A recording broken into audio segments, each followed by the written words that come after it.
Here we go.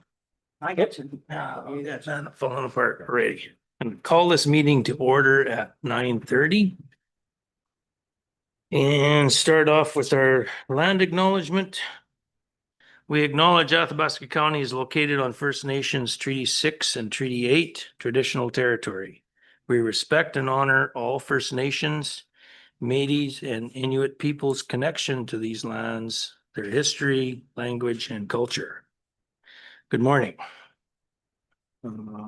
So I guess we'll look at the approval of the agenda. Any thoughts on that? I actually have an addition if council will approve access to information. It would be an enclosed session and evaluation. I'm not sure of the number, so I'll have to dig that out.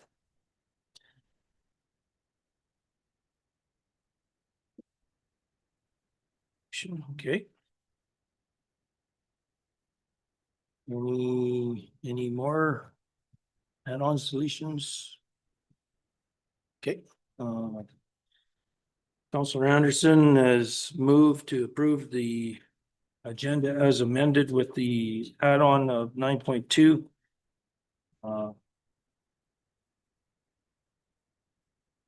Access to information. Access to information. Oh, my Lord. There you go. I know. Acronyms. All in favor? Carried. 5-0. So we'll move on to the, excuse me, approval of the minutes. Any discussion on that? Councilor Chanzik? No discussion, but if ready to move, I will approve. Okay, any discussion on the approval of the minutes from the June 17th committee of the whole meeting? Seeing none, all in favor? Carried. 5-0. So we have item number 4. We got 3 delegations coming in. First one is at 10 o'clock. So 10 a.m.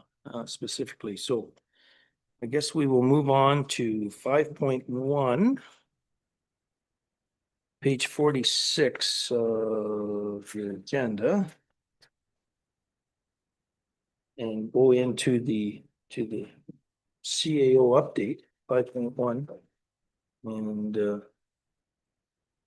and look at the update from the CAO. Is there any discussion or any questions we have for the CAO?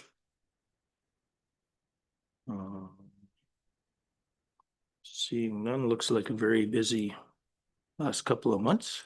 So, and we all know that. So, seeing none, okay. Thank you very much, Mr. CAO, for the report.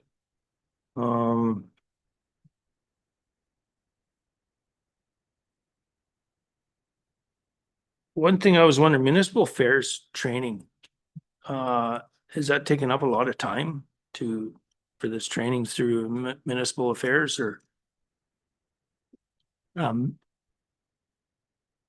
Chairman, there's probably training put on due to changes to legislation, at least a couple hours per month. Yeah, Yeah, there just seems to have been an awful lot of changes to legislation in the last little while, whether it's MGA, but also emergency management and everything else.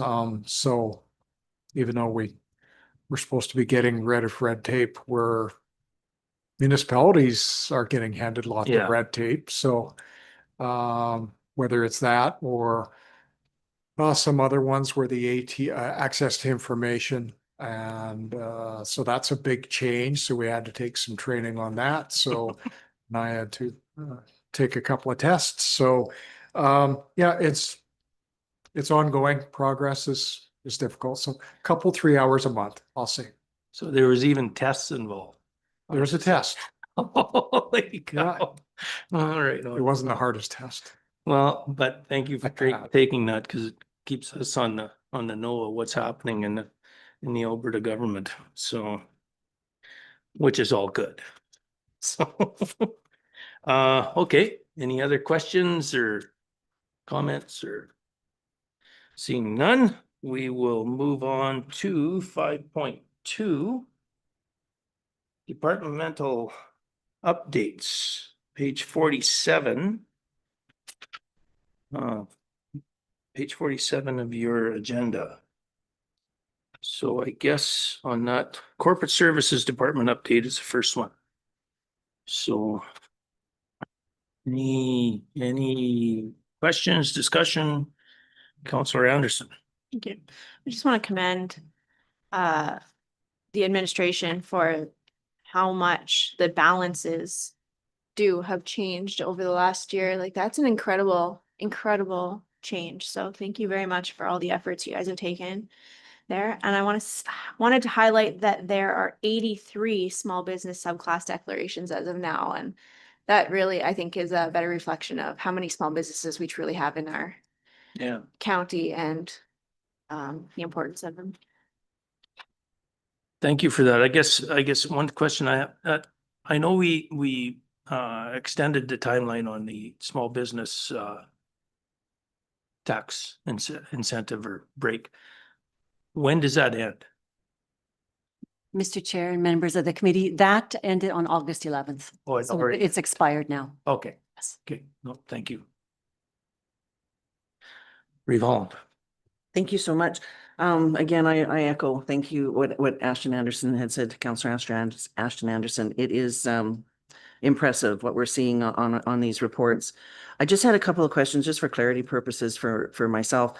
On page 48 under communications, developed an information package for credit card payments of potable truck fill stations. I'm just curious what that entails. Is that for internal or is that for public or? It's for public. We're working on an information campaign to have at the stations to inform people that updates are coming, and it's also going to be on our website, in the newspaper. We're currently working with utilities and Jackson and whatnot to kind of iron everything out. Awesome. We're the beginning phases of that. Oh, that's fantastic. And so would we be running into any sort of issues with internet? Is that going to be a concern? I'm sorry, could you repeat the question? Are we going to run into any issues with connectivity for internet, being able to, for the card readers and that kind of thing? I can't answer that question. I think that's going to be probably a question for Jackson, I would believe. Okay, awesome. All right. Yeah, just thinking about it. We'll get an answer back to you. I think not. Okay. But we'll confirm that. Awesome. I appreciate that. Thank you.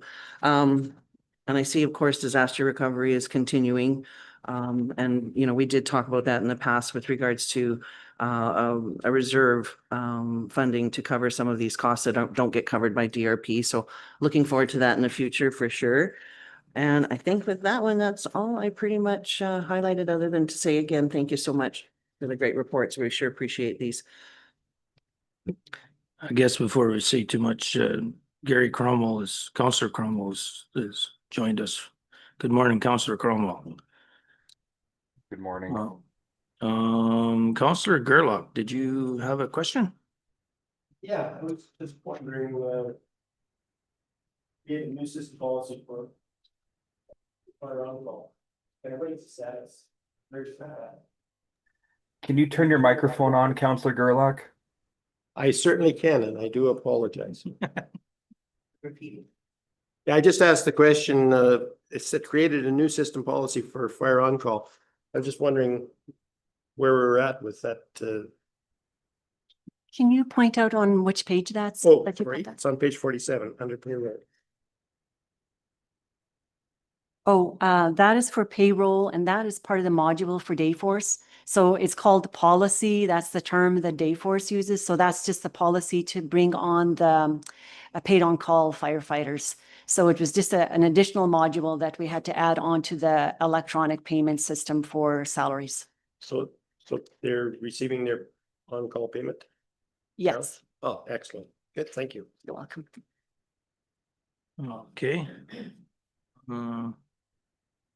I guess one question, the payroll system upgrade with Dayforce, is that going okay, or is there still some glitches and stuff like that in there?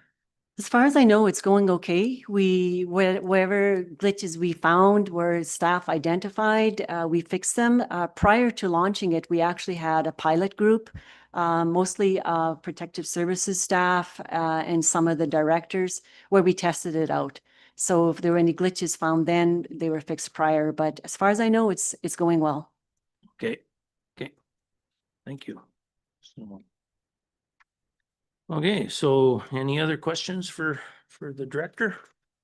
Oh, Sir Johnson. With respects to community grants, when it comes to the cemetery improvement youth assistant grants, are we going to be seeing a new policy coming out with that in the short term here?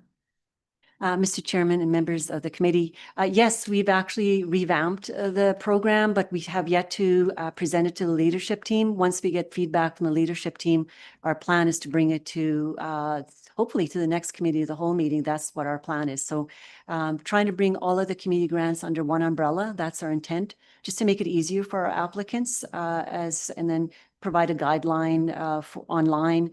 So when applicants are looking for something, it's much easier to find, and it's a much more streamlined process. Wonderful. Thank you very much. Perfect. Counselor Gerlach. Have there been any thoughts of like for monthly billings, for water billings, of people just automatically having it, instead of having to send them a bill every month, that they just automatically pay their accounts? I know with my utility bills, they should just get paid automatically and not have to go through that hassle. Because I know some people have just inadvertently missed a payment, and then all right away within a few days they get a reminder letter, and it seems like that's not a lot of vigilance that has to happen. We through the chair, we will work with our financial institution to look at that currently, and you'll see in your binder or in your package, we'll be talking about the EFT process. So we're really trying to enhance and make it easier for people to pay their bills. Quite often people prepay their bills as well, so they don't get caught up with any expenses that are incurred.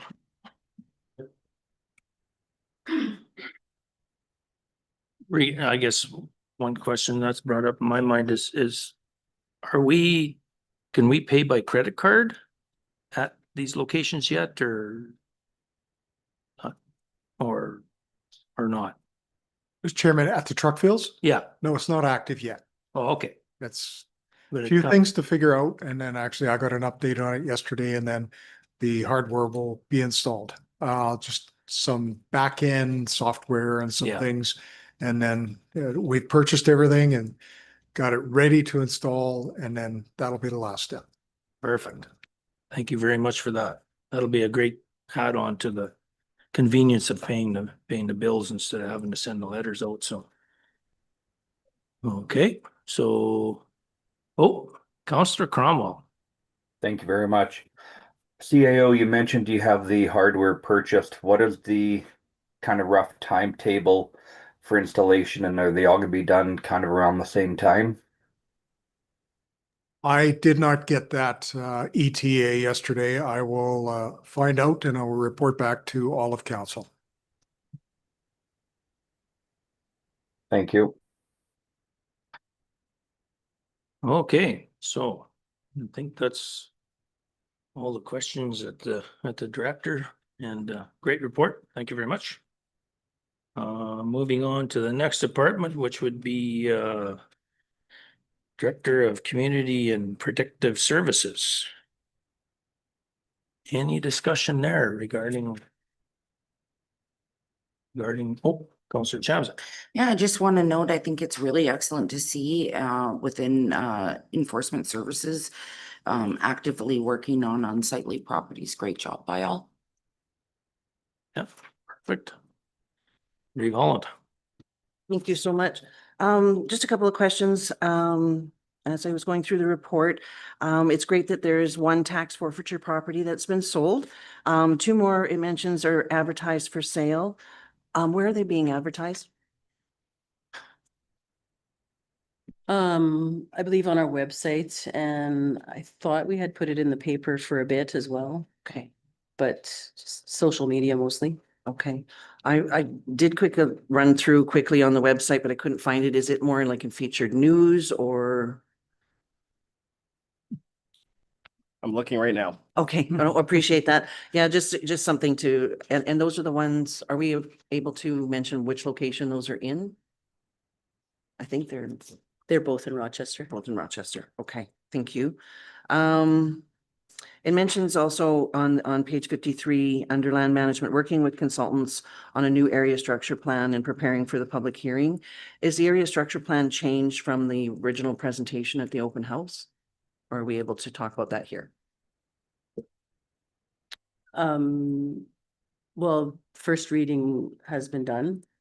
And so there hasn't been a change since first reading, I don't think. Okay, I believe it was cleaned up a little bit since the public open house, but not appreciable changes. okay, thank you. And also great news to hear that we've received the notification that the application for the Regional Fire Smart Coordinator grant was successful, so that's fantastic.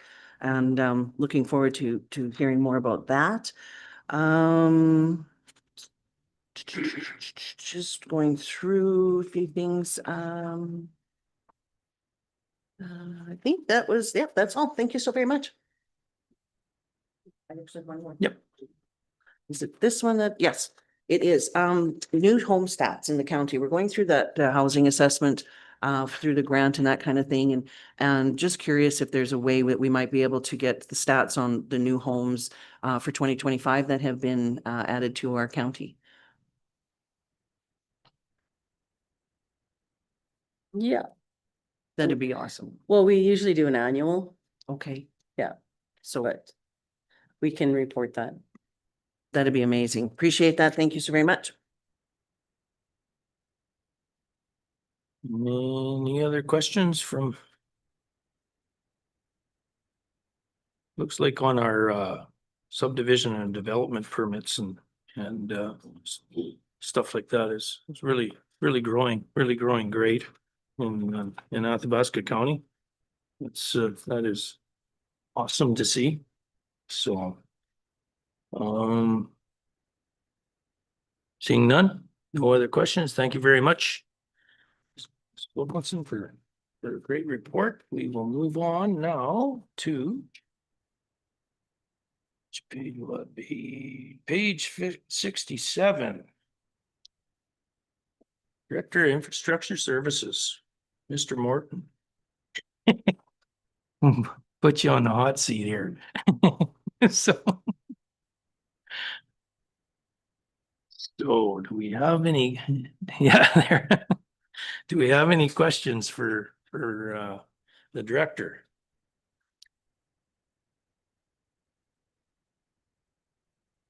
Councillor Townsend. Good morning.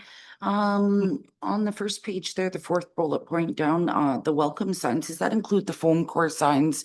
No? Okay.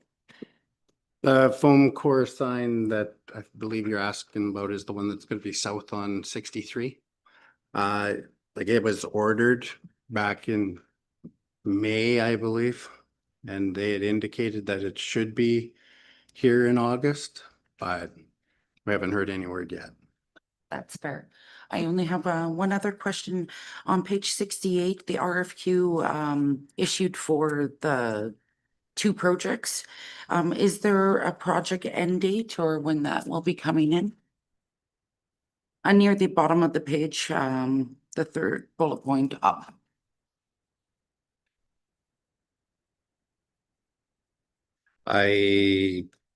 Sorry, I don't have that answer at the time. Jamie's off today, but I can get that. So you're looking for a project completion date? Yeah, just wondering when that's going to be taking place, whenever. Thank you very much. Yep. Okay, Councillor Gerlach. Morning, Marshall. Morning. You said here that we depleted 2 of the gravel stockpiles. What's our gravel status or situation?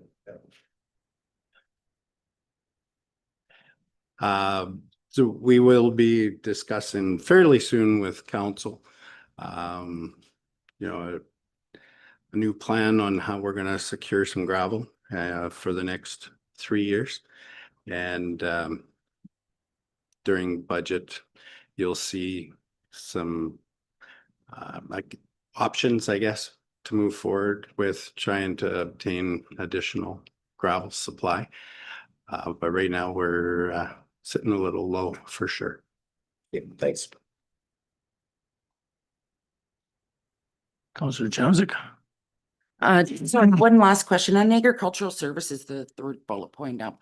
I just want to ensure that communications is sent to EPC and Boyle School. It really complement the green certificate program that they offer there for the agricultural bursary.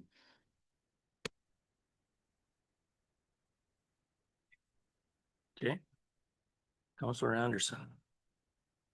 Thank you. On page 71 of the agenda package, I was wondering about the Hamlet cleanup program. I know in previous years, it'd been oversubscribed, just kind of wondering what the uptake was this year. If we filled all the spots that were available, kind of how that went. Yeah, I know that they definitely had some applicants, but I don't know if it was oversubscribed or not. I'll have to ask Whitney how that went. I know Public Works did some of it, but I don't know if that was in addition to or but I'll check with Whitney and find out. Thank you. I was also wondering about the Golden Notting tennis court. It says that it's being assessed for removal or demo. Is that under a lease agreement or is that something that the county currently has? Like on our, I'm not sure if that one actually falls under the lease. I think that's kind of what we've been trying to get to is the lease option there. And we haven't been able to enter into a lease agreement. So I believe it's sitting on our lands, but I'll have to chat with Jamie about that one. She was looking after that. okay, so will more information on that project be coming forward to council? Sorry? Will more information about that project be coming to council? Thank you. And I also had a question about the Amos Lake boat launch. It's my understanding that some repair work was done there. I'm just wondering if it's complete, how it went.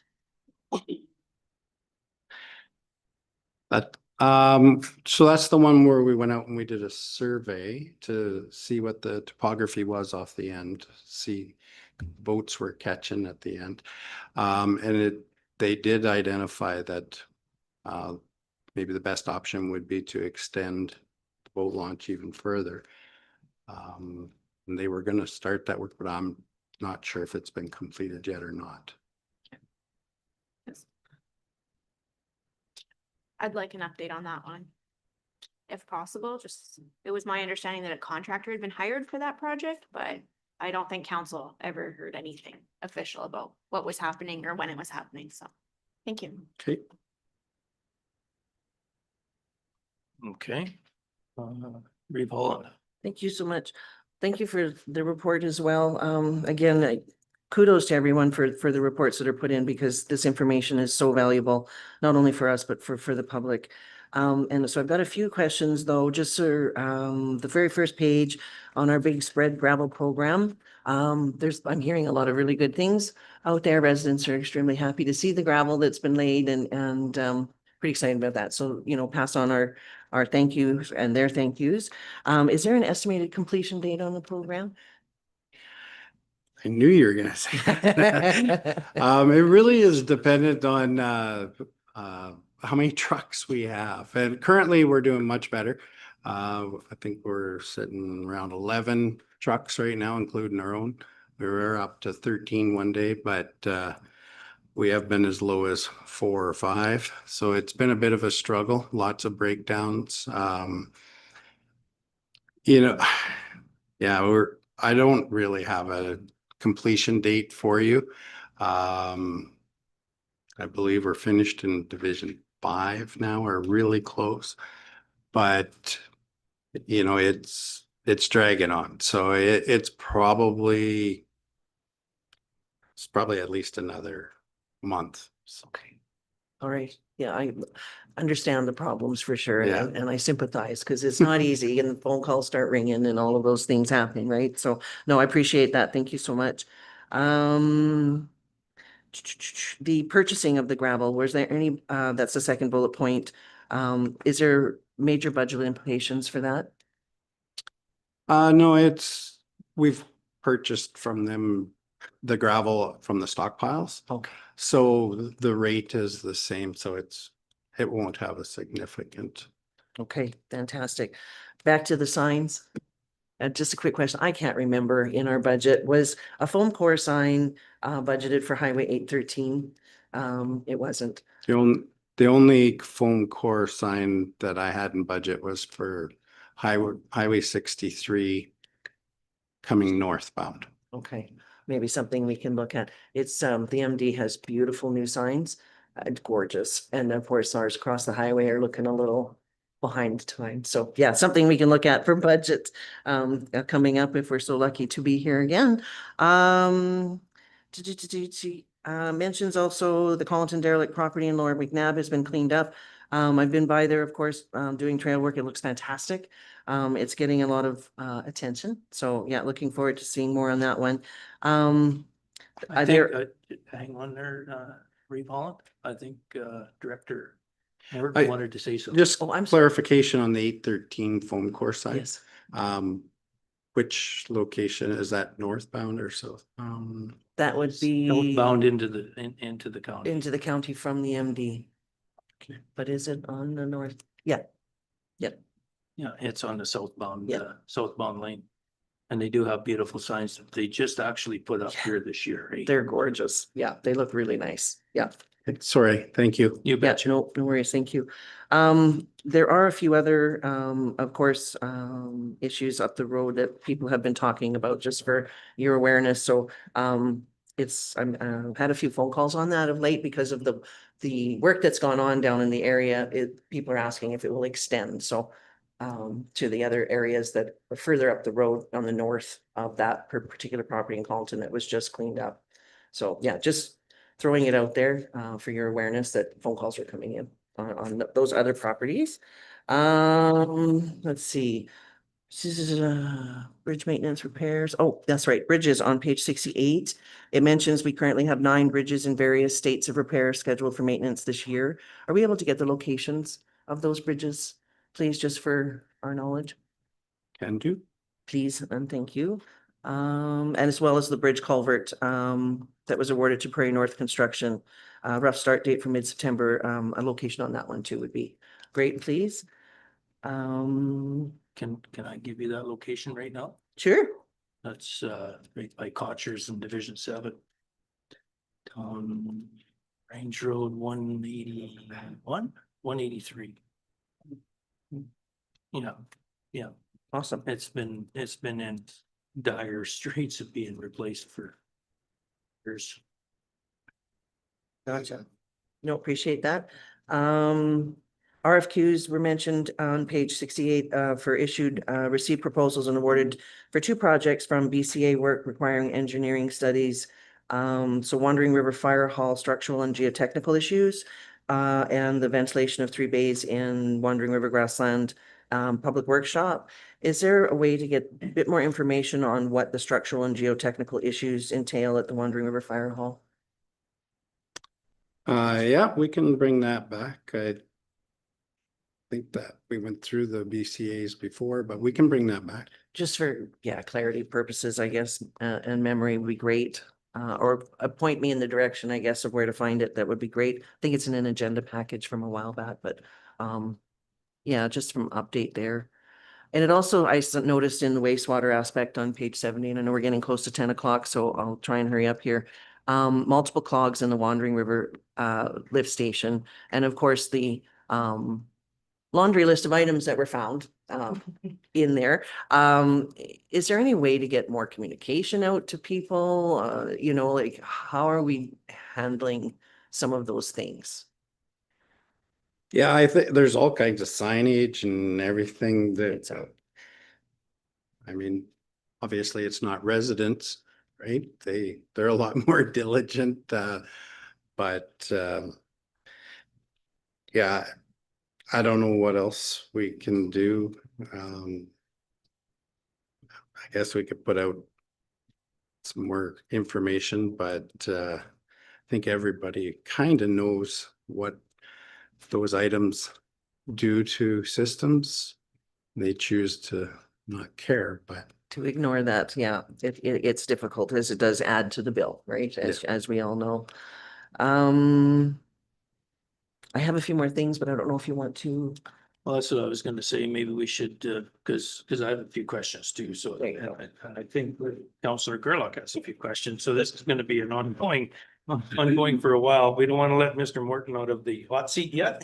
So we'll put a hold on our department updates, and we will go to the delegation if we want to take a break for real quick, like a couple minutes break. You know, I really do. And then we'll start on this delegation.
Okay, we'll reconvene the meeting here with our first delegation.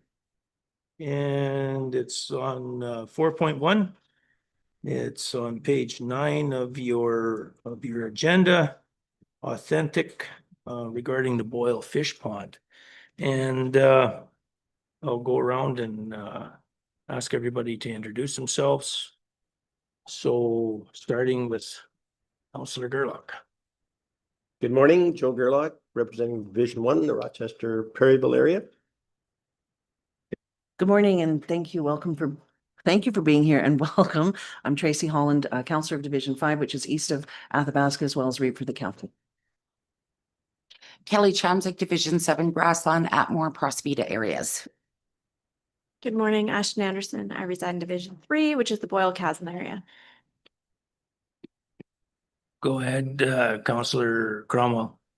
Good morning, Gary Cromwell, Division 6, the far north up to and including Wandering River. Thank you, and good morning, Rob Mins, Division 8, Baptiste Lake Island Lake area. And then around the room, we have Jordan Schinkelberg, I guess Communications Coordinator, right? Miss Leah Blair, Recording Secretary. I think you know Mr. Beck. And Mr. Morton, Director of Infrastructure. I think you know him. Krista Wilkinson, Community and Protective Services Director. And behind you is Cole Brennan with the Town and Country paper. So good morning and looking very forward to your having a discussion with us. Thank you. Well, thanks to you, Mr. Chairman and members of the committee. Appreciate the invite to your community. I'm working with administration on some work at the Boyle Fish Pond. Objective wise, what we're trying to achieve, first, we want to get a good understanding of the site. I actually had a cabin on Skeleton Lake for 17 years, spent a lot of time with kids and whatnot at the pond. So, had used it for a number of years. So became familiar with it on that basis. We want to think about potential and future uses. This is not a redesign project, but we still want to understand what is the potential of the fish pond. Primarily, this is a stakeholder engagement program. So we want to have a very robust process that is inviting, comfortable for user groups, key stakeholders, and the public to participate, and ensure that we're gathering their feedback so that council can then make some meaningful decisions as we move forward on this project. We want to look at some of the servicing limitations that there may be and what are some of the impediments with the site that might be hindering usage and future use. Lastly, just through the engagement, coming forward with a recommendation to see if it's in your best interest to continue on with a fish pond with your disposition with the province or any alternative scenario. So the history of the site, initially it was leased by your Boyle District Senior Citizens Association. And then in 1982, that disposition was assigned to Athabasca County. In the disposition, very clearly, your intended or permitted uses includes a public rest area, picnic site, a pier, parking area, and outdoor toilet. So if you decided to add additional uses, there would have to be an amendment to that lease agreement with the province. Right now, you're at the very end of a 25-year recreational lease, and that expires in October 2027. So you have a bit of time to make decisions on this, and that's the intent of getting ahead of this with this assignment. As for the site itself, this just shows some images of the site, fairly basic amenities that are there. The county has not put major investment or very little investment over the last number of years. It includes primarily a washroom, seems to be the favorite amenity there. A lot of people do stop by to use that are just passing by, not necessarily using the site. One thing I will point out on this image, there is the lease boundaries are shown, which includes mostly the northern third of the amenities. So everything above that text box is your lease limits. So we actually have extended past your legal confines of that recreational lease. So if you do renew it, there'll have to be another survey to capture everything to the south at the service road, as well as the washroom and that parking area. The stakeholder outreach. So we started off with meetings with administration. So we've met with them on site, certainly internal meetings to set the stage for this project. This is our first kickoff initial meeting with council. We intended on doing this earlier in the year, but you have pretty packed agendas. So I appreciate the opportunity to finally get onto a committee of the whole agenda. More just to introduce the project and get some perspective from council before we dive into this. We then are going to have key stakeholder interviews that involves phone calls, emails, and exchanges with key stakeholders that I'll list off shortly. We're then going to have a bit of a workshop to gather those key stakeholders collectively together to have discussions on their views, their perspectives, a public open house that'll be hosted likely in Boyle just because of proximity. and then providing a what we heard report that captures what we heard from everything from council to key stakeholder interviews to the public open house. Those stakeholders that we've identified includes obviously administration, the Alberta Conservation Association. They've been a partner for many years with stocking the pond, so actively involved with the site. Alberta Transportation, obviously it's along their corridor. They have interest in people doing anything alongside their corridors. The district, Boylan District Senior Citizens Association, they do have an annual event that they still plan out there. So they are probably your primary active user of the site, and coincidentally, you're the originating party that started the project many years ago. The RCMP, as well as bylaw, just so we can understand some of the challenges from enforcement, from monitoring policing incidents that happen there. The Village of Boyle, of course, because of the proximity and their likely interest in the site. And lastly, the Athabasca River Runners Snowmobile Association that may, potentially use the site, during winter events and whatnot. As for the project schedule, again, this was conceived back in May. We're starting this process now here in August. We're going to be doing the stakeholder interviews starting this week after we meet with council. That stakeholder workshop will be starting in September. Draft recommendations and an open house in October. We are mindful of the election, so we're seeking some advice from council here on whether we accelerate and have the entire project done prior to the election, which we're comfortable to do, or if we want to slow play that and maybe do engagement after. So again, part of our discussion we're going to have. And then lastly, a final report.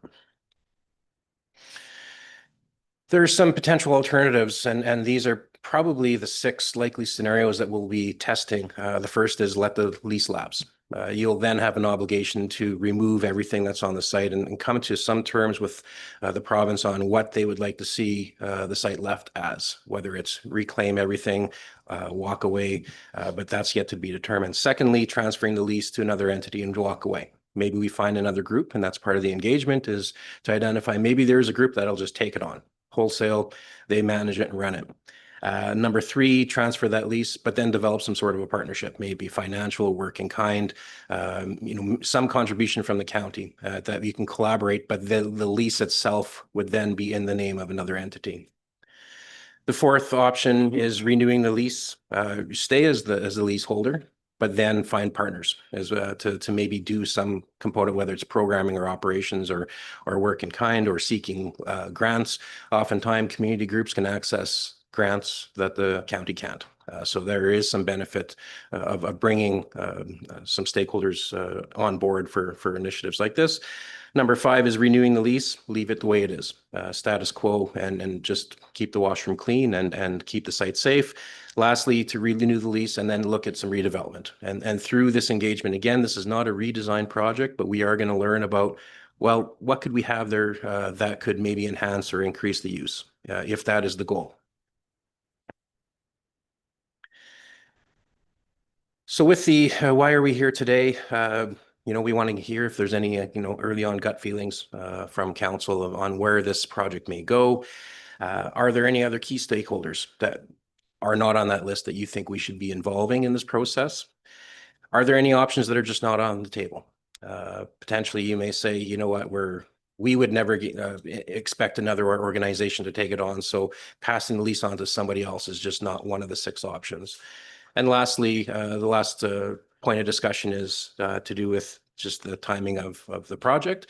Again, we are comfortable to complete this in advance of October 20th and complete the engagement. It would compress things a little bit, but at the end of the day, we want to work with, the conditions that we have, or again, if we want to defer that and maybe let the new council, whoever that may be, receive it and move forward and create an action plan, that's to your discretion.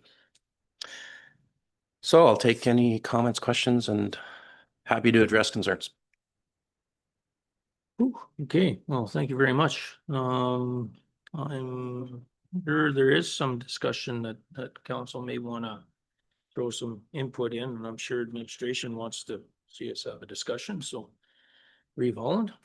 Thank you. Just going back to your question on key stakeholders. I'm just looking through it and I just thought maybe the summer villages that are bordering the village might be interested as well. I'm not sure if they're using the fish pond.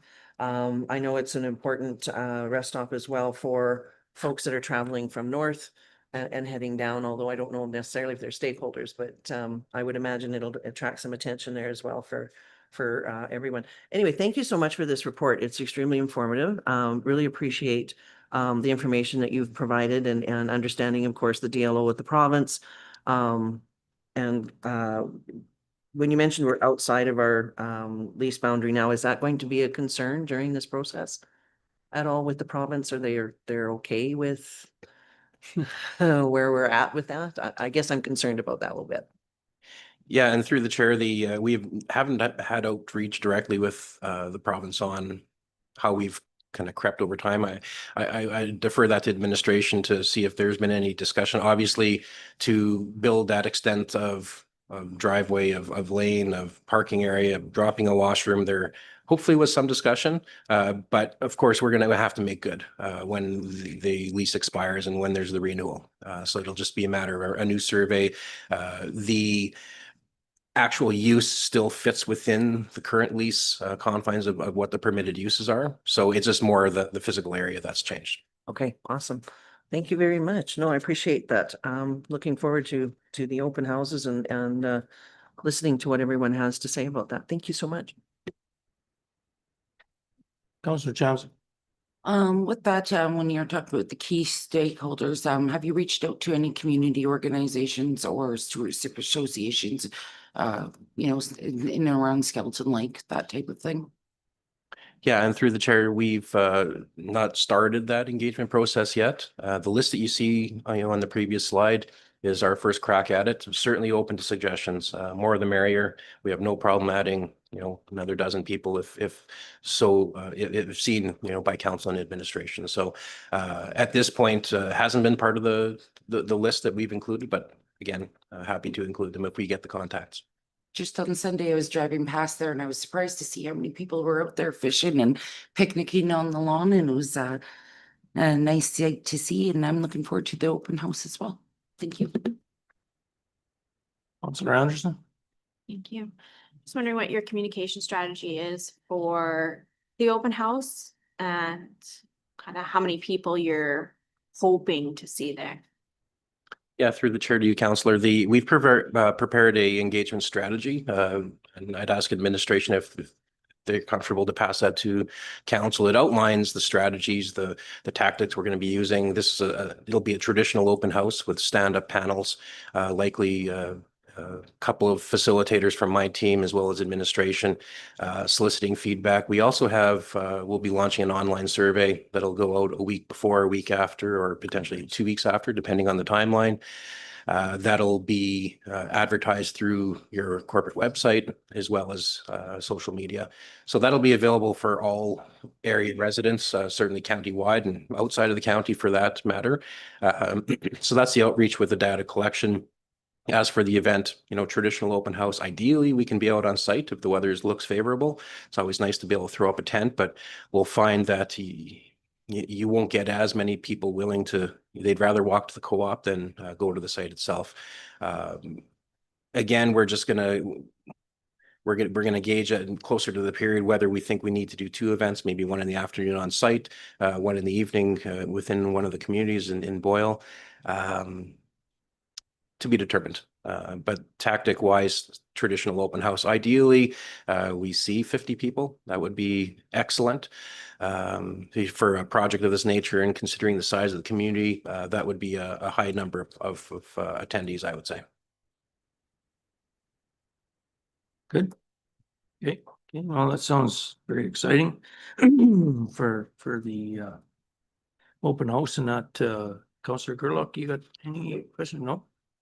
Councillor Cromwell, do you have any questions or anything?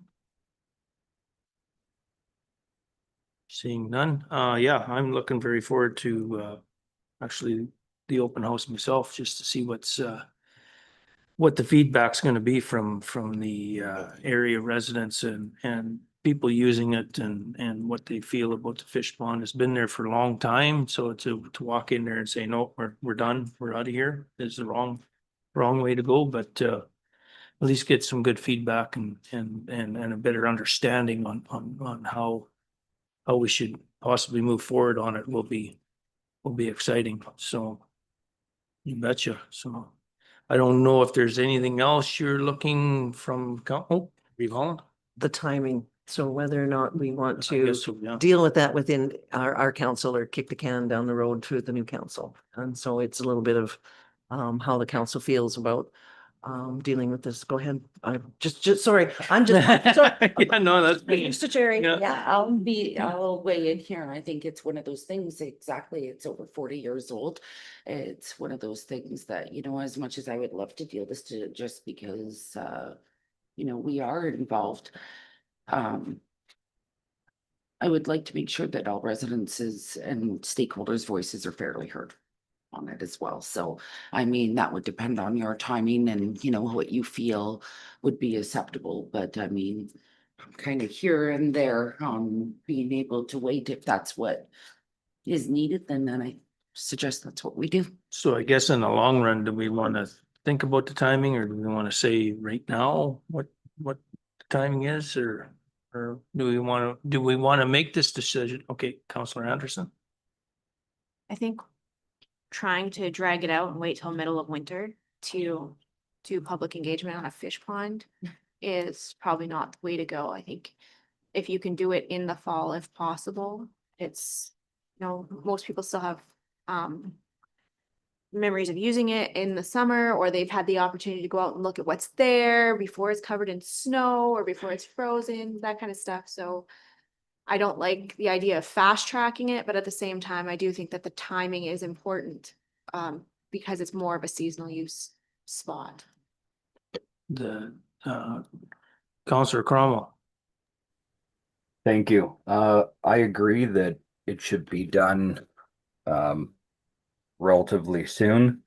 This idea that's been put around on more than one occasion of just putting it off for the next council is not appropriate to our station, nor is it fair to the ratepayers for the job that they have asked us to do. We're not here to work up until 6 months before the end of our term. And I do agree with the comments of, well, it's in people's minds when they want to go out, when they want to look at it, when they have their memories. I think Councillor Anderson nailed it on that part.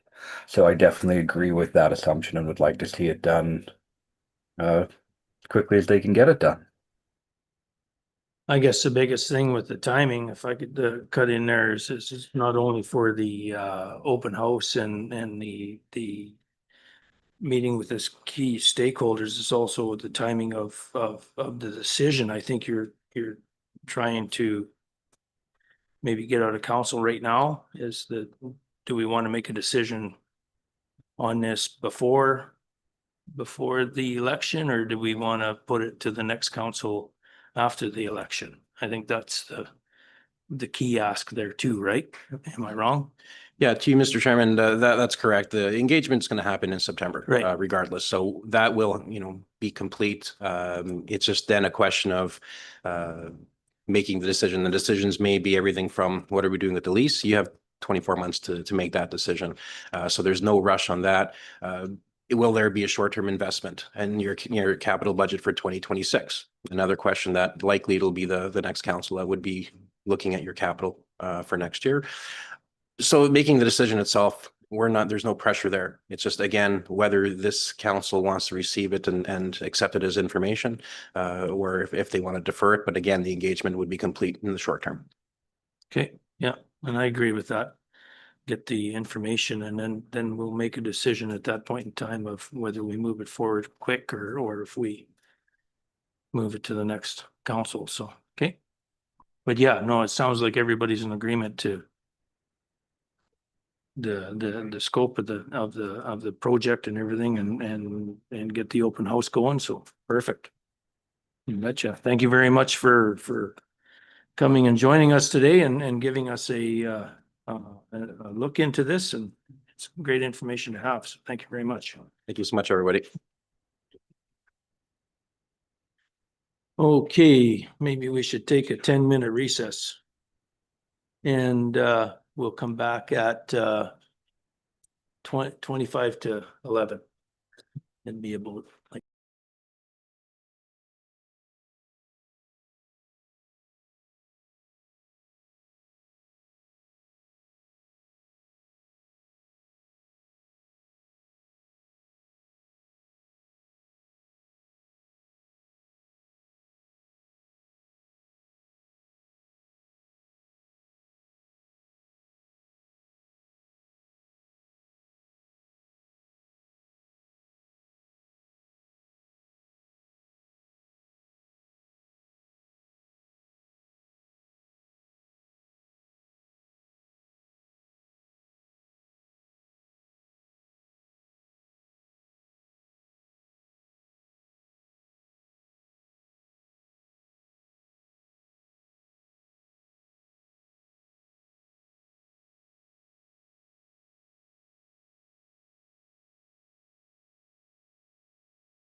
Okay, she's 10:35 here, back from a break, and it looks like to me like Councillor Hall has joined us. And Councillor Cromwell is not there. So, okay, just to keep things going. Good morning, Councillor Hall. Morning. And so we will go back to 5.2 department updates. It'll be what page is that at? 67, I think. 67 infrastructure services department update for a continuing discussion on this. So Reeve Holland, you got. Thank you so much. I'll try not to take up too much more of your time. Just curious about page 70. The cleaning remediation complete for the Collinson Storage and Post Office sewer backup. Schedule of loss form requires completion. Is that a substantial claim or just an average, I would say, dealing with the sewer backup? I don't know what the total value is yet. There was some equipment and stuff lost as well, so it's more than just your typical one, but I don't think it's significant with the equipment. Okay. But I don't know what the total value is at this point. Okay, all right. And the equipment is a county equipment, not? Yeah. Okay, thank you. That's unfortunate for sure. The airport also had an issue with a sewer backup into the hangar. Is that something that has also been remedied and not too substantial as Yeah, well? not too. Okay, awesome. Thank you so much. The greater analysis for the 2024 program to determine frequency of each road. Is that a presentation coming to council? And I guess it could we've done it internally, where we've tasked our GIS with creating a heat map that shows, which roads are seeing the most maintenance and ones that are seeing very little. We're trying to use that as a tool to improve the level of service throughout. Okay. To ensure that roads that are getting very little are at least assessed to see if they require more. And in a lot of cases, it might be maybe just a cottage or something down at the end of the road, and maybe it doesn't require any additional maintenance. Right. But at least it gives us a tool to provide us direction to go assess and see if it's something that we need to look at. So That's awesome. we have a pretty cool map that she's created that shows like a heat map that shows, which roads are getting, and it just changes by color, which roads are getting a significant amount of maintenance and ones that are getting very little. Okay, and there could be different varying factors why they're getting maintenance, right? Whether the road Yeah. needs a better build, et cetera, et cetera. Yeah, it could be a steep hill that's, Right, yeah. okay. Black, yep. It's varying means. That's awesome. That I think that's a really cool thing to hear about. And would love to see more information. If it's possible to bring it to council, that would be amazing. Fantastic. Located and repaired a water main break in Collinton, and then assisted the ARWSC in finding and repairing the water main break that occurred on July 25th and 26th. Is that the same break or is it? No. It's a different one? That's a Okay. different one. So the first one is ours Okay, in the distribution system. okay, And the second one would have been the commission's line that we just assisted in trying to isolate or locate the leak. and that would have been the one that created the caution to go out to conserve water. Correct. Okay, just wanted to make sure I understood that properly. And we already talked about boat launches. And it says assess boat launches on page 71 and prepared for maintenance required repairs expected in August, September at multiple boat launches. How many would that be as multiple? We'll let you know after the assessments are done. Okay, Yeah, because what is the number on the? Worst case scenario, 19. 19, that's how many we have, Yeah. correct? All right, I was just gonna ask that, so that's perfect. Thank you so very much. Oh, and the very last page, for agricultural services, did we hear any more about the grasshopper survey by any chance? I know Ryan's not here. I'm not sure if it's complete, Okay, Then but I we- know it was underway. that is of interest for sure. Okay. And just a minor request for the agendas and the minutes for agricultural services. If we could have them updated onto the website, would be amazing. I do point people in that direction and then I got a phone call back, say they're not there. So if we can, I appreciate that. Thank you so very much. Okay. Other, looks like we've lost both of them counselors on Zoom. Any other questions? I guess I got a couple here. Getting back to page 67, big spread gravel, more trucks. What have we done to try to bring more trucks on? Have we went outside of the county now? We have. We've brought some in from Westlock. Oh, okay, from Westlock and that, okay, no, that sounds good. If that's what we gotta do, that's what we gotta do, right? Has there Yeah. been any forethought? Have you guys discussed anything about possibly rental and that in the summers of, For additional trucks for in-house, yeah, we haven't put, like, it's definitely an option, but we would have to attract drivers and stuff, right? So it would be, there's no reason for a long-term plan that couldn't work, but it wouldn't be something that would be a quick fix because you have to try to attract drivers. Getting the trucks, I don't think would be a concern. We rent one now, right? right, But we will be looking at trying to improve our registration program, our process, sorry.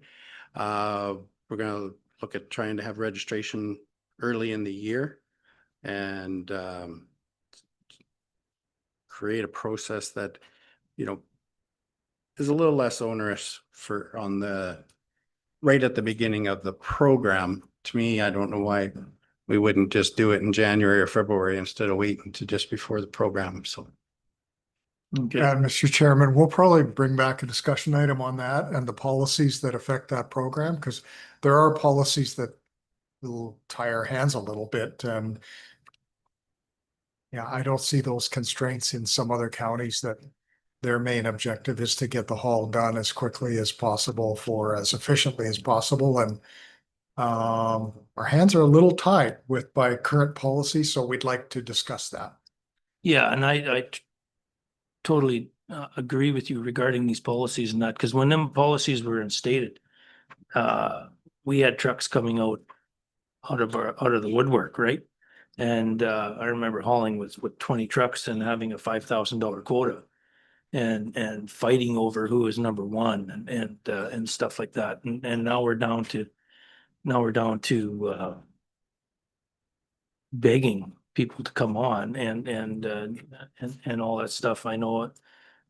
And I'll take you back. I'd come up with a plan about 6 years ago to start implementing getting more trucks, and pass that by administration. So it's really in my mind to start looking at actually bringing on renting trucks and trailers for the summer and having our own spread going, because the old truck drivers and stuff like that are just not there, you know, and it's getting tougher and tougher. So okay, no, that sounds good. At least the discussion is going and that and we'll have a presentation here later on. That's good. The other thing is a gravel plan. I know that through council, we passed a resolution to get a asphalt plan going and for 10 years and for 5 years or 10 years and trying to figure out where we're going to put asphalt and all this stuff. But we used to have a gravel program that we knew where gravel was coming out of every pit per year. and involved in that was crushing and all this stuff and about, again, probably about 6 years ago, I could see it sort of floundering and going away to the point now where we've run out of gravel in 2 pits. Our main pit coming out of Long Lake is now being hauled all the way to Division 8. And we do have gravel in Division 1 that is just isn't crushed yet. And there's no crushing even being talked about yet and stuff like that. So it's a real and it's a real craw on my side to be looking at purchasing gravel from a contractor that, do we not have to go through a purchasing thing with them to see who else could maybe provide gravel for us, or can we just buy straight out from that contractor? The last time you purchased gravel, you did do that. So we've kind of used this as a continuation of that successful bidder because he maintained his rate. So what did go out to bid. And so the last time that it was tendered, it was done, through a competitive process. This supplier was the one that was the successful supplier. And so they maintained the rate for us to just go get it today. I can tell you that the current administration shares your concerns with gravel supply.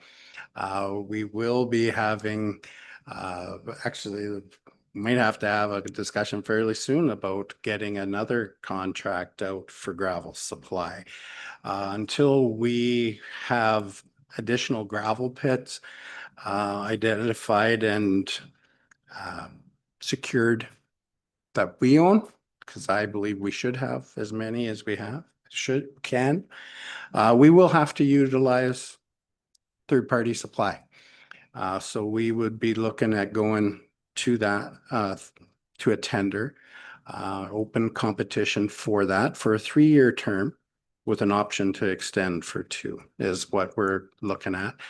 And we will have to get a crushing contract out right away. We have ideas of what we need to do and we really need to invest in trying to identify where there is gravel in the municipality and see if we can acquire it. And we're looking at additional stockpile locations. The one thing that we've already done is we've had our GIS lady create a radius from each stockpile site. I was hoping to get to 15 miles, but it's likely going to be 20 to cover the entire county. If I had a stockpile site in Grassland and one out by Island Lake, I can get to a point where I don't need to haul more than 20 miles. Mr. Chairman, we could keep going on gravel all day. That's, we're bringing something back. It was already in the works. Okay. Whether it's the tail end of this council's term or the next council, you're getting something on gravel. Yeah. Okay. No, that's good. That's good. That's very good to hear, because it was really starting to eat away at me regarding this gravel, where we're going and everything, and that'll be up for discussion, right? So I guess the other thing I was wondering, one day I happened to run into the checker and that on the road as I was driving by, and I noticed there was 2 people in a truck. I had a hard enough time finding one. What's the 2 people in the checking truck doing? Why would we have 2 people in there? Were they, sorry, I'm not sure about that. That might have been a training session. So what we're doing with our checking is we're doing it all digitally on an app. And so it comes back to my dashboard for the GIS. Every time the load is spread, where it came from, what type of gravel it was, and how much went down on each road segment. And then we can monitor it that way. So that's how we're doing the checking now. So it might have been a transition, but as far as I know, we're not having two people checking all the time. But we have used a few different individuals, so it might have been a day where they were Oh. training them on the use of the app and stuff. Okay, okay. If that's good and boat, actually going back to page 71, boat launches and that, has there been any forward thinking about using something different for boat launches for the cement accesses instead of using the little cement, I call them kind of like curb stops. With a little information there, I've been going to a lot of different boat launches in other municipalities and that, and they use bigger cement chunks that don't move as easy as those other ones. And they're not put together with chains and clevises and stuff like that. They're one big chunk.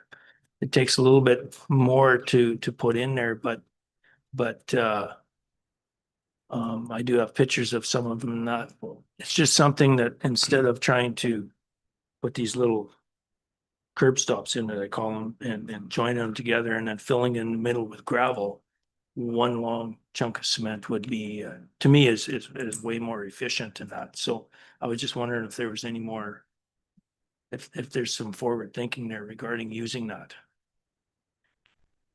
I went really long on the gravel one, so I'll be short on this one. No. Okay, okay, At this point, we have not okay. looked at changing that yet. It's something that we haven't got to yet. Yeah, So okay, well, it's something to keep in your forethought from my thinking is to look at changing out, doing a different design for our boat launches that may last longer and not. Real good place to go look at this is a MD of Opportunity in around Calling Lake. They have some amazing boat launches there, so yeah. And I think other than that, that's about all the questions I have. Councillor Gerlach, I think you have some. Unlike my colleagues, I'll be quick. An update on the what is that, Fibermat in Perryville? There was kind of a commitment from the previous director that would be gone. Is that in the works or planned? through the chair, yes. Right now, it's an option of picking the smaller potholes to avoid the bigger potholes. Staff have, it's on their list of things to do, and I might have been that problem. I was reluctant to see it all gone, but that's the plan, is for it will disappear. I was hoping to find an option that I might be able to save it, but I'm not sure I can. Anything that gone. fills the pothole, make it go smoothly. And speaking of that, there's two real bad potholes in Rochester that are deep. Okay. And if you happen to be waving at your neighbor and not watching the road, you realize they're there. I mean, they're big enough that you can see them, but. And the third thing is the Caslan Rochester water line projects, drafts received and reviewed, comments sent. Is there more to that or like? I'm sorry, which page is that? It's, pardon me, it's 68.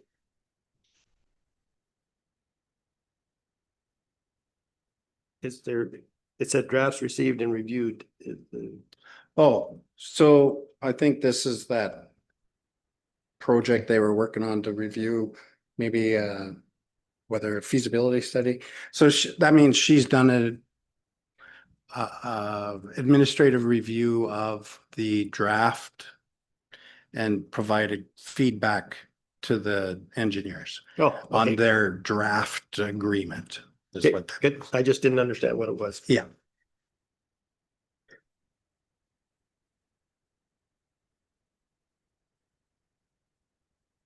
I don't have a question. I'm just thrilled to hear you're using apps for these types of things and the technology that's out there.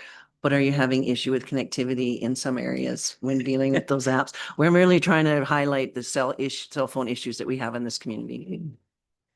So it's great to use the apps and collect the data and the information. But we definitely have to wait. I don't get it real time. I have to wait till they get back to the office and it gets downloaded and updated here. So we're getting it every 24 hours. We're not getting it live like we could be. Right. Okay. More work to do on cell phone service. Thank you so much. Perfect. Thank you very much for this report and everything, and if you weren't too hard on you, but seeing none, thank you very much. Thank you. So I guess from here, we will move on to 5.3, counselor updates. Seems 5, but this should go pretty quick. We might even be able to hit this before 11 o'clock. Our next delegation is 11 a.m. Is that through Zoom or? No, they're here. They're in person. Okay, perfect. We want to start that counselor. Okay, If you want. sure. Since our last committee of the whole, besides regular county council meeting, committee meetings, not a lot have been happening. Not many committees meet during the summer months. During that time, I've been blessed to present a 50th anniversary plaque to a local resident, helped with the Athabasca Landing Trail and helped to complete the requirements for the grant and get out and got to explore the trail. Had another great opportunity and learn with the Real Times Operations Center in Edmonton with some council members and Staff Sergeant Mark Hall, and really got to understand the value of this great service. Also, attended the Wildberry Festival in Boyle, and the RCMP musical ride was an excellent to see. It was great work and great organization with the Athabasca Egg Society that brought this to the region. Great job. Also want to mention August 26th is the FCSS and Community Services, Protective Services Barbecue here at the office. And other than that, not a lot happening. Great to see the gravel trucks out and enforcement being proactive and meeting with residents. And that's all about I have. Okay, perfect. Thank you. Counselor Anderson, do you want to chime in? Sure. Yeah, again, not a lot of committees meeting, but did have a Pembina River Zone meeting in Edmonton. That was a great opportunity to connect with some of the regional members of council and see kind of what everybody's facing. And it's also a great reminder that what we face here isn't necessarily so different than what everybody else is facing. Everybody's kind of trying to build their communities with, you know, less funding and all the different things. So it was great. Also got an opportunity through ARMS to welcome our new NJHL hockey team, the Athabasca Rivermen, to Athabasca. So that was a great opportunity. It's going to be exciting to see them start to play. I know the ice opened up today for anybody looking to go to shinny or public skate. And I think they also started advertising who they have recruited to their team today or signed to their team. I'm not a hockey expert, but I know I've seen Facebook posts. So it's going to be an exciting time for our region and hopefully bring some new opportunities to us. Regarding that, is that on, like, how are they advertising that through a website or Facebook, or how are they advertising all this stuff? Or is it through the ARMS? I've seen it on Facebook. Oh, okay. but It may be other places too. Yeah, perfect. Okay, so Counselor Gerloff. Yes, second weekend of August, the annual fair was held in Rochester. And the weather looked so bleak in the morning, but turned out to be an absolutely beautiful day. And everybody seemed to have a great time.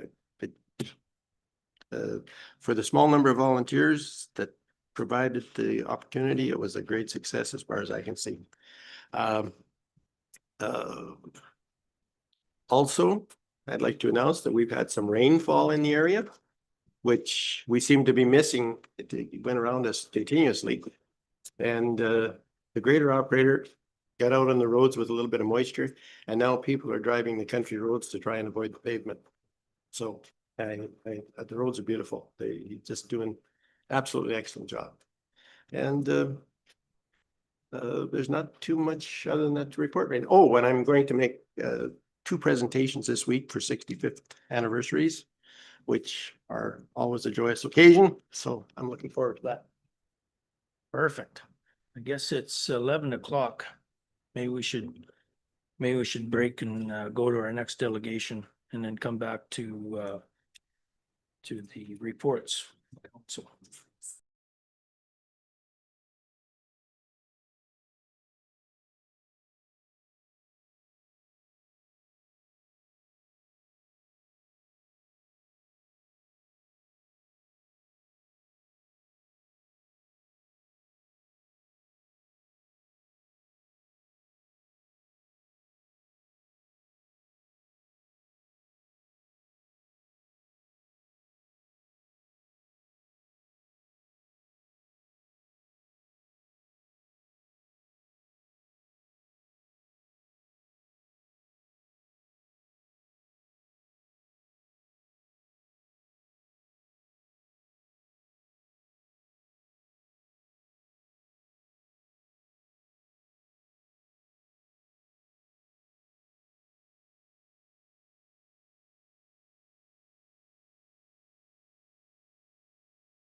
Morning.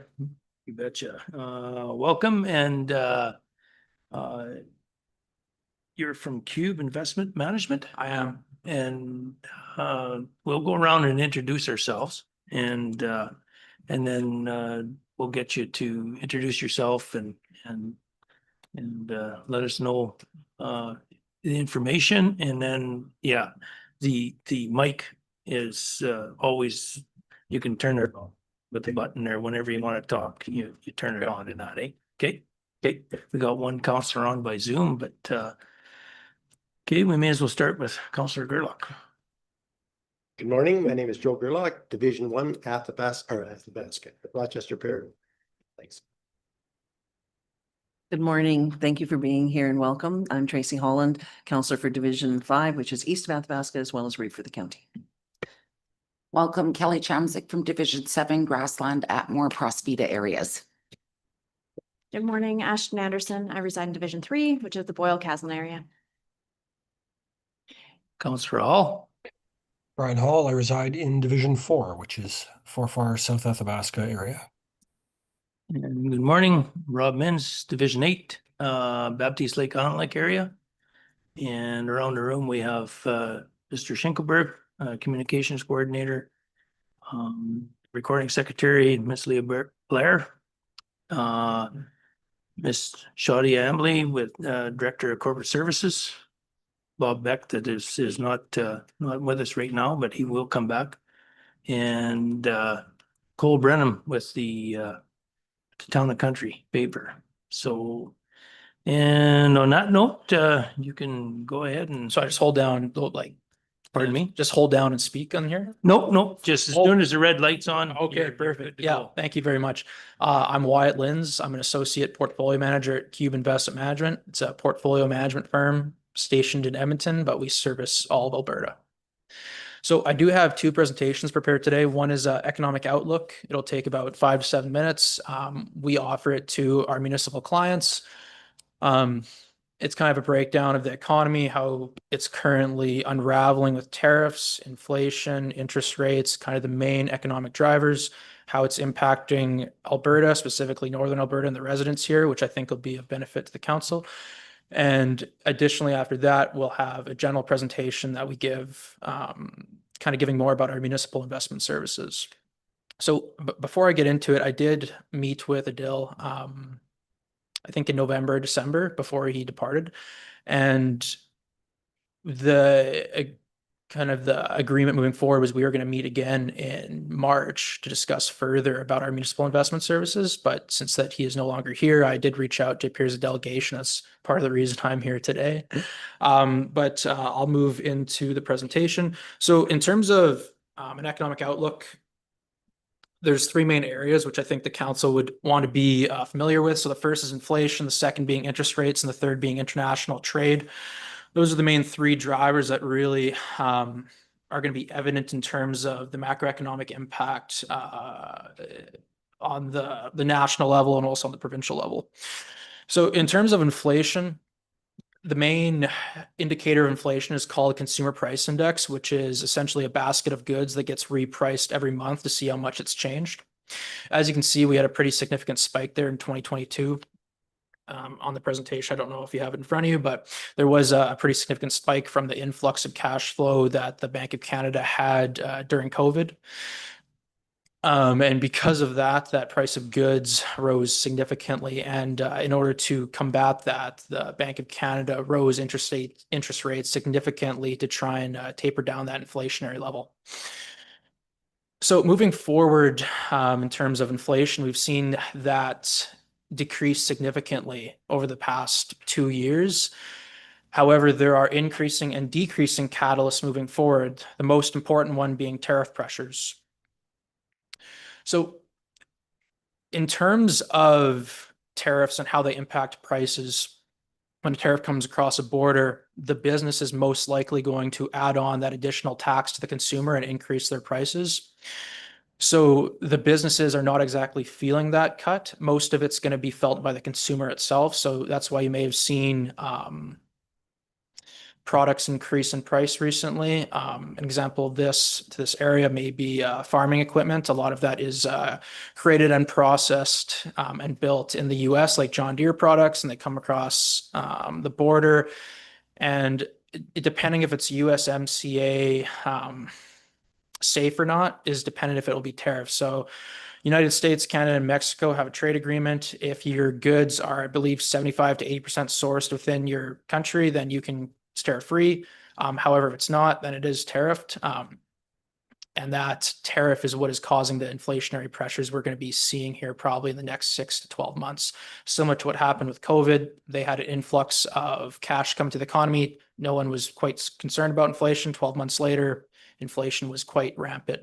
And there's also a slight decreasing catalyst there with decreasing energy prices because of carbon tax removal. Hopefully that continues. But at the current moment, inflation is within that 1 to 3% level, which is the Bank of Canada's target. And we expect it to be there for the rest of 2025, but 2026, you'll probably see a slight uptick from those tariffs. Moving on to interest rates.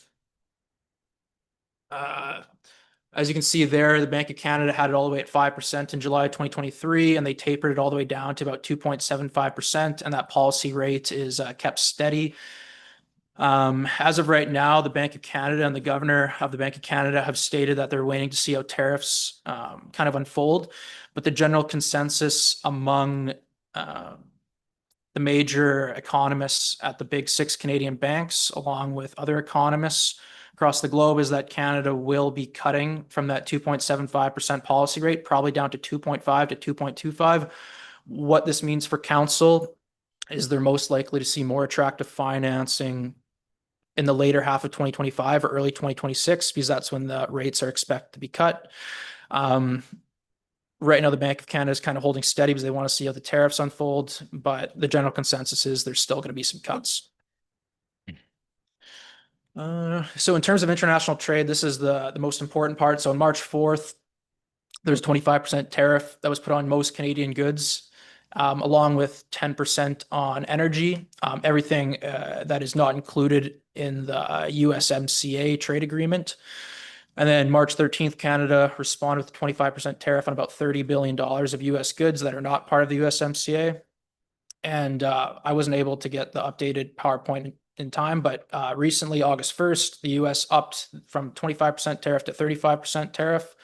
So The tariff on the energy sector is not overly concerning because 99% of the energy we put across the border to be refined in the US is exempt because we're taking it out of the ground here in Alberta. So it's USMCA exempt. So you're not getting tariffed on that. 99% of the energy going across is not tariffed.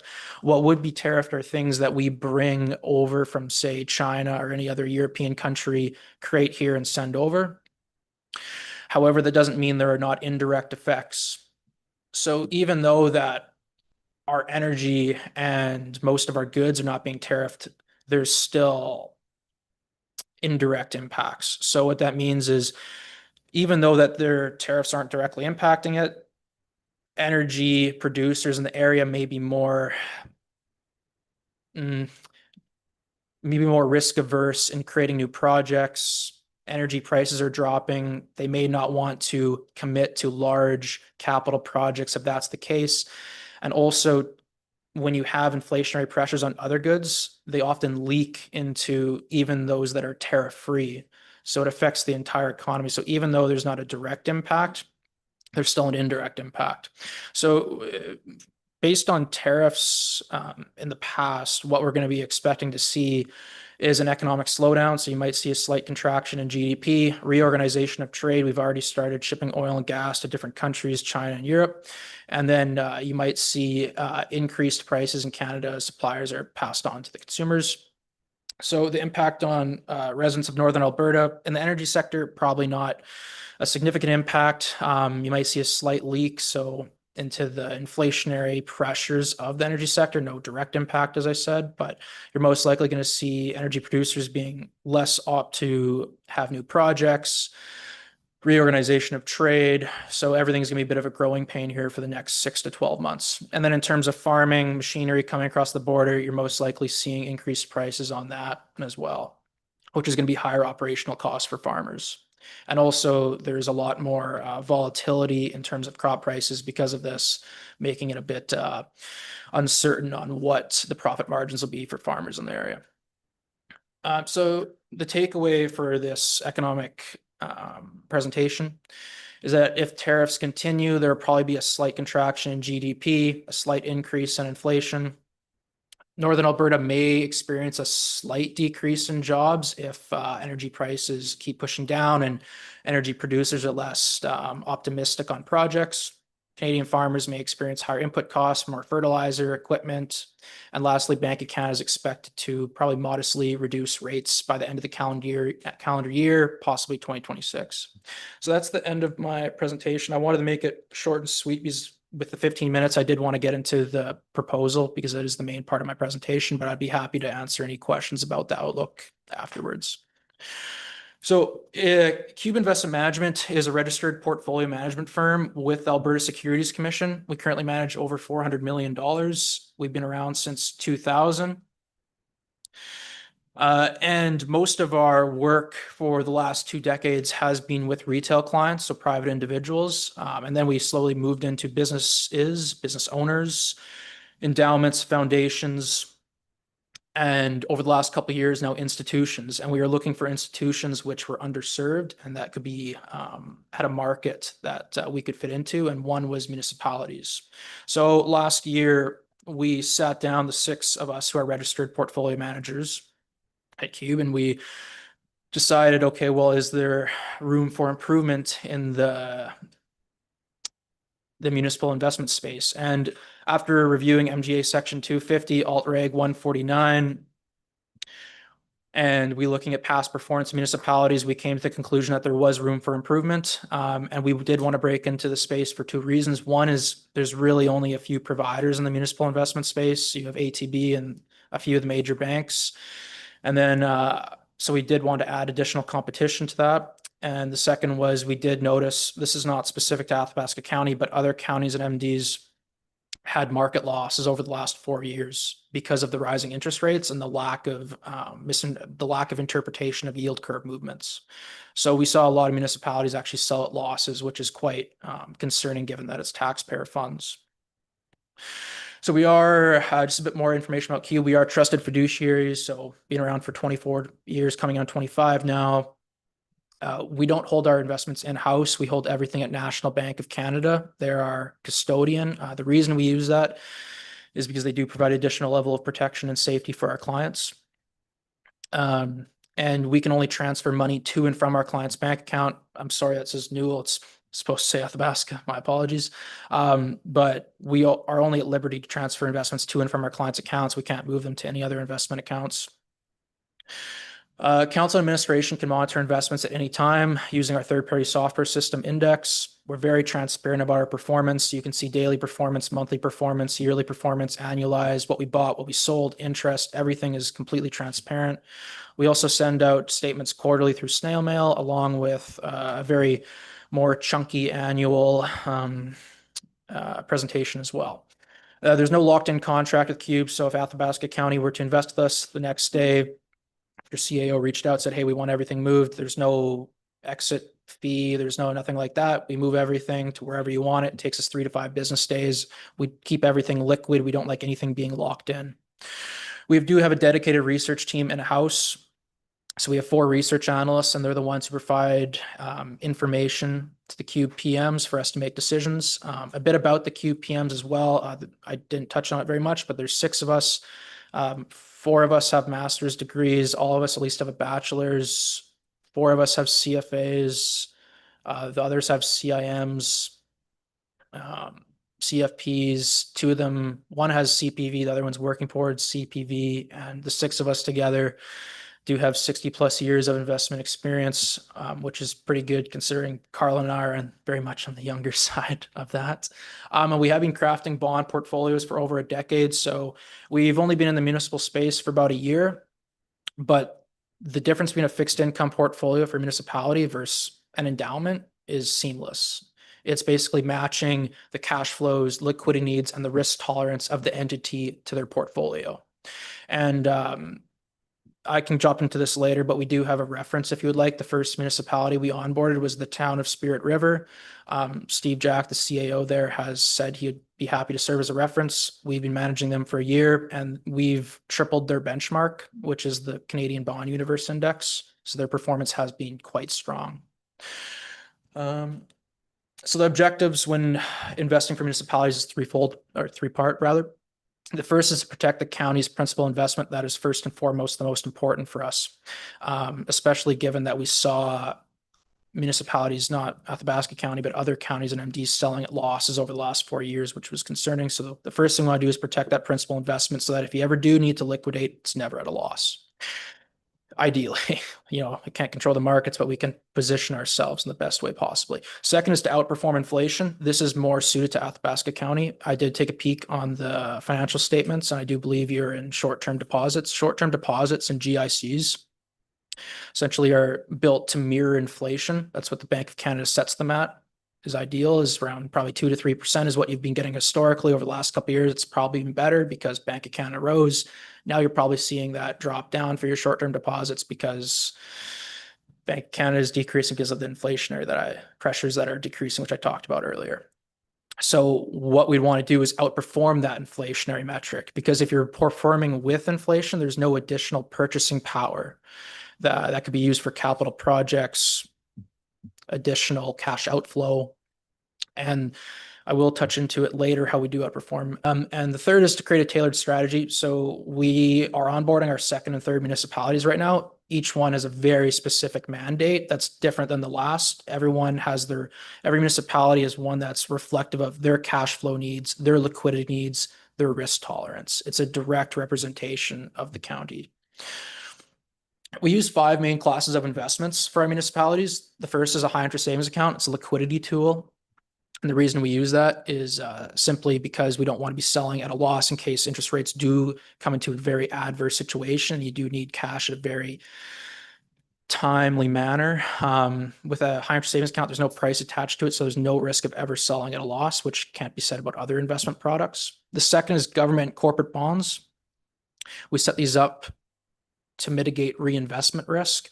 So if you have 90-day deposits and they're all maturing in 90 days, you're exposed to whatever that interest rate is at that 90-day mark. If the Bank of Canada drops at a full %, you're going to have to invest at a full % lower.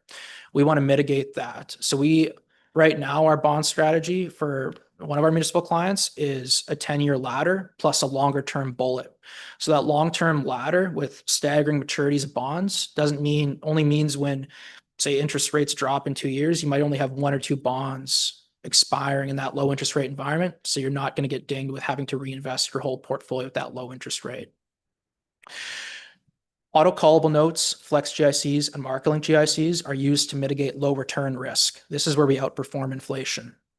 More specifically, flex GICs are customized GICs that have more attractive interest rates than bonds. But the most important part are the auto callable notes and the market-linked GICs. These are 100% fully principally protected products at maturity, so there's no risk of losing your principal investment as long as you hold to maturity. But the interest is linked to an underlying index, more specifically the stock market. For example, market-linked GICs, the town of Spirit River, we invested them into a market-linked GIC 5-year product